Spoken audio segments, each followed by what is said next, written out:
Selamat datang di Susah Bobo Story.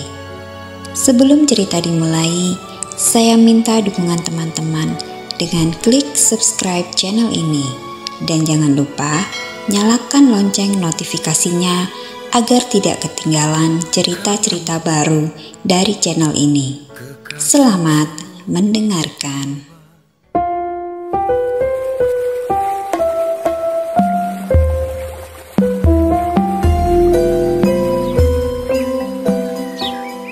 Pada zaman dahulu, tersebutlah sebuah kerajaan di timur Jawa bernama Majapahit. Kerajaan ini diperintah oleh seorang ratu cantik jelita bernama Ratu Ayu Kencono Wungu. Dia masih lajang ketika naik tahta menggantikan ayahandanya. Sementara itu, di ujung timur Pulau Jawa, ada sebuah wilayah kerajaan bernama Blambangan. Dikuasai oleh Adipati Kebo Markuet dari pulau seberang yang memberontak ke ratu. Dalam situasi mendesak dan tak ingin kerajaan terpecah, ratu pun segera membuat sayembara.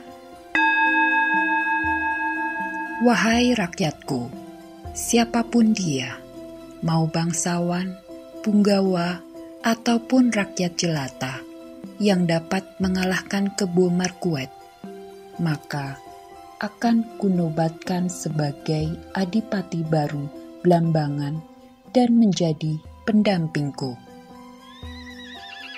Hingga datanglah seorang pemuda gagah bernama Jaka Umbaran yang berasal dari Pasuruan.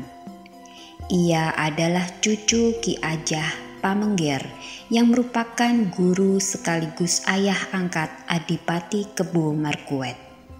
Sehingga mereka mengetahui kelemahan Adipati Kebo Markuet.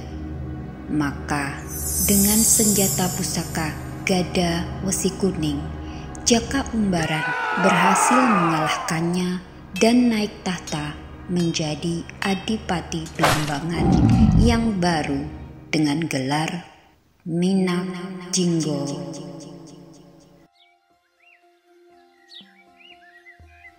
Tetapi Ratu Kencono Wungu mengingkari janjinya dan tidak menikahi Minak Jinggo. Karena akibat pertarungannya dengan Adipati Kebo Markuet, Minak Jinggo menjadi cacat dan buruk rupa. Maka murkalah Minak Jinggo dan mengadakan pemberontakan. Kencono Wungu, ucapanmu ucapan ratu. Karena kau ingkar, maka tak sudi aku mengabdi di kerajaanmu.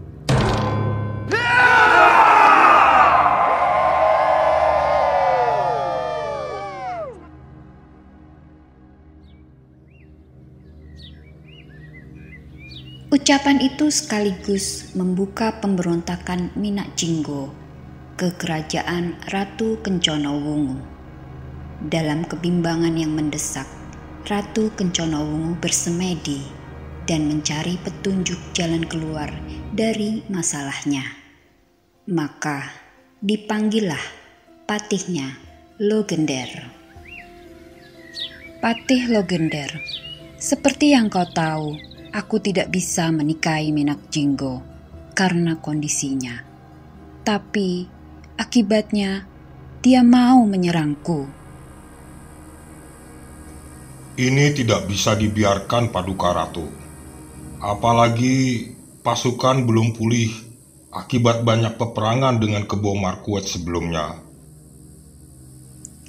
Ketahuilah Patih, aku telah mendapatkan wangsit dan harus menggelar sayembara segera, karena nantinya ada seorang pemuda dari negeri ini yang bisa menolong situasi ini.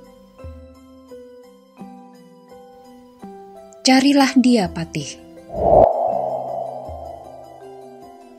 Setelahnya, Ratu mengungkapkan tentang semua ciri-ciri pemuda itu yang ternyata tak lain adalah keponakannya sendiri, Damar Wulan. Damar Wulan adalah seorang pemuda berdarah pangeran, namun dibesarkan jauh di pelosok oleh seorang kakek tua. Berharap merubah nasib, dia datang kepada pamannya untuk mengabdi. Maka dijadikanlah dia pengurus kuda di kediaman Patih. Meski dibesarkan dengan jelata, namun darah biru mengalir dan paras rupawan terpancar di wajah Damar Wulan. Sehingga anak perempuan Patih Logender jatuh hati dan mereka pun menjalin kasih diam-diam.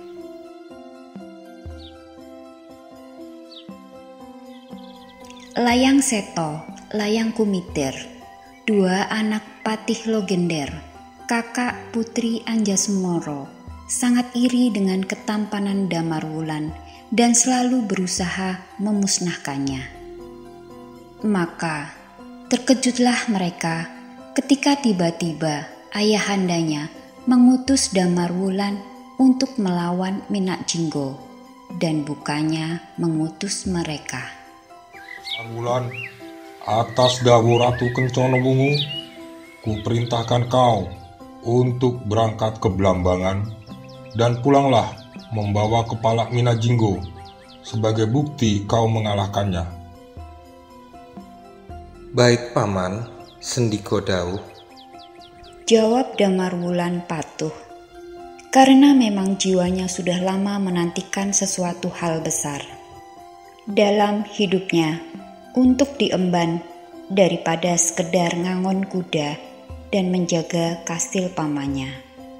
Namun, untuk tetap mendapat keuntungan, Patih Logender menikahkan anak perempuannya, Putri Anjasmoro, sehingga meskipun yang berangkat bukan putra kembarnya, namun Damar Wulan berangkat atas titah ratu setelah menjadi menantunya. Sesampainya di Blambangan, tanpa persenjataan dan bantuan pasukan yang layak, Minak Jinggo yang kuat perkasa sakti mandraguna itu pun dengan mudah melumpuhkan Damar Wulan yang datang hanya dengan nyali besar.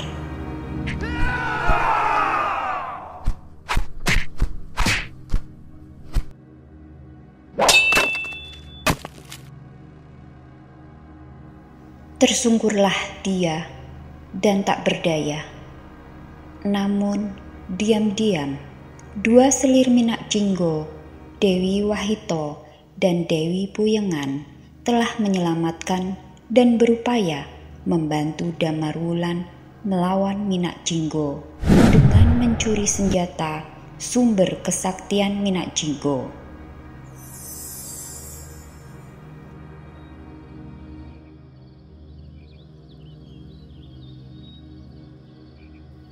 Kanda Damar Wulan, kami serahkan senjata ini agar segera kau kalahkan Minak Jinggo dan lepaskanlah kami dari belenggunya.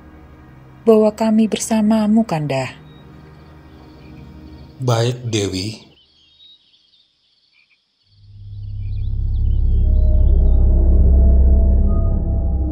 Pertarungan pun berlangsung sengit dengan kekuatan Damar Wulan yang sudah pulih ditambah senjata ampuh yang sudah di tangannya. Minak Jinggo pun berhasil dilumpuhkan.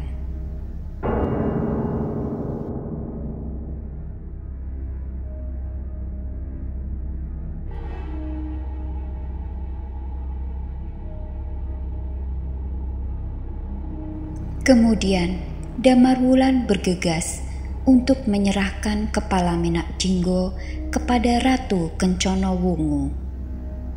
Namun di perjalanan Damar Wulan dihadang anak kembar Patih Logender, Layang Seto Layang Kumitir, dan berhasil merebut kepala Minak Jinggo untuk diserahkan kepada ratu.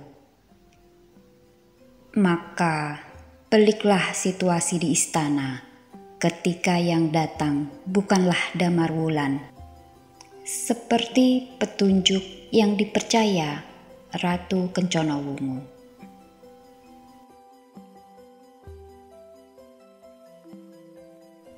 Yang mulia Ratu Kencana Wungu, maksud kedatangan kami menghadap adalah untuk menyerahkan kepala Minak Jinggo sebagai bukti atas kemenangan kami melawannya. Paduka Ratu, sesuai janji sayembara Paduka, segeralah diumumkan kemenangan ini. Baik, Patih. Namun, di manakah Damarwulan utusanku? Kenapa dia tidak kembali dan menghadapku? Apakah dia gugur di sana? Tanya Ratu kepada Patih dengan lirih dan sedih. Tak percaya begitu saja, Ratu pun mengulur waktu dan menunggu Damarwulan menghadap. Dan benar, dia bersama Dewi Wahito dan Puyengan berhasil menyusul dan menghadap Ratu dan menjelaskan semua yang terjadi. Namun, untuk mendapatkan kepercayaan rakyat atas keputusannya, maka dibuatlah pertandingan adu kanuragan dan kesaktian antara Damarwulan dan Layang Seto Layang Kumitir. Dan seperti yang sudah digariskan, duel maut itu pun berakhir dengan kemenangan Damarwulan.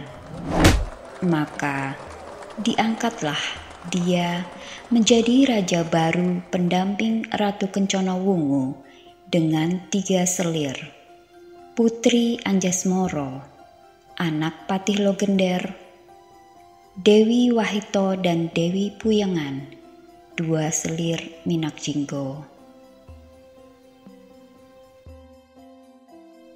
Demikianlah cerita legenda Damarwulan dan Ratu Kencana Wungu yang berakhir dengan bersanding menjadi raja dan ratu di Majapahit. Sampai berjumpa di cerita legenda selanjutnya.